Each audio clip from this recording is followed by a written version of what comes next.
But there was one thing, which was that Connecticut had to be open for business, and that we had to do something to make it easier and more friendly for businesses to come and operate in this state and employ people, because we needed jobs, we needed a better economy, we needed a place where people who owned businesses and ran businesses wanted to operate. The governor said so, we all said so, and we're starting out with Connecticut being one of the least business-friendly states in the country. And I have a little story. It's about something that happened early in this session, surprisingly. It's not about a business, it's about a lot of businesses. Those of you who sit on the Transportation Committee with me may remember this. We had an information panel, and it was the Transportation Committee sitting up here, and speaking to us were owners of small aviation businesses. And there were a lot of them, and guess what? They were happy. They were actually happy to be in Connecticut. And the reason they had come to see us was this. They wanted to persuade us, please, please don't do anything bad to us. Now, this is a sector that contributes $875 million in revenue to the state of Connecticut every year. And they had been afraid when the tax increases were voted on last year that we were going to tax them to high heaven and impose a whole lot of taxes they hadn't had before, when in fact, Connecticut had always been a very advantageous tax environment for them.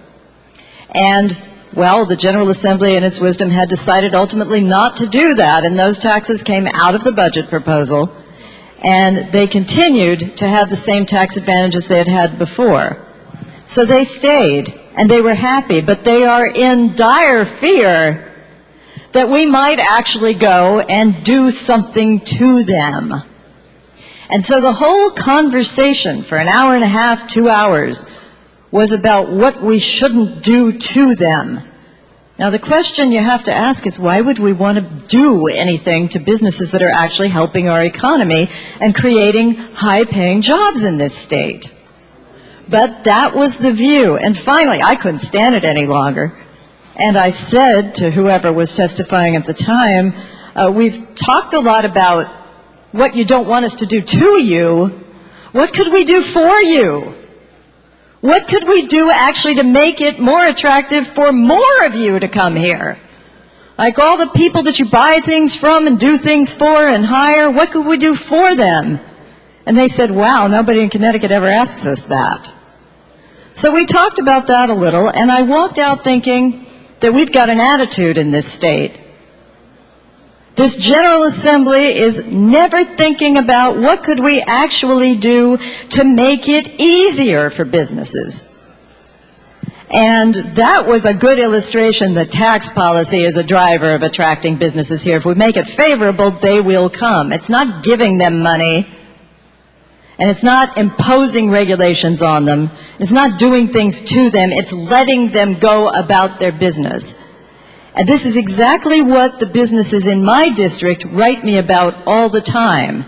Get out of our way so that we can do what we know how to do best, and we can get out from underneath all of this stuff we have to pay and regulations we have to respect so that we can hire people and pay them more. When we talked about paid sick leave last session, we talked about service businesses, and the one thing that service businesses, and I used to run one, all have in common is that their assets go home to sleep at night. They're all people. So you have to treat them right in order to keep them. And that's what they want to do. They want to pay them more. So what these businesses have asked us for is purposeful consistency. Stop changing things. Stop changing taxes and regulations and stuff we have to pay. And instead, what did we do last session and this session? We already have the 4th highest minimum wage. We have very high health insurance costs. We're trying to look at the energy costs, which are also very high. We impose paid sick leave. We have the unemployment cost special assessment. And then we have the historic tax increases. Are they only on big businesses? Absolutely not, because small business owners pay those business taxes through their personal returns. So we've already dumped, and I use that word advisedly, we've dumped a lot on the business owners that we are purporting to help, and now we're going to ask them to pay more to employees they may no longer afford to be able to hire. And this, ladies and gentlemen, is not any way to make this state friendly and open for business. It doesn't create a single job, it doesn't reduce a single tax, and it doesn't remove a single regulation. And it certainly doesn't create the impression of purposeful consistency. In fact, every time we do something like this, we're showing businesses that that's the last thing this state is interested in.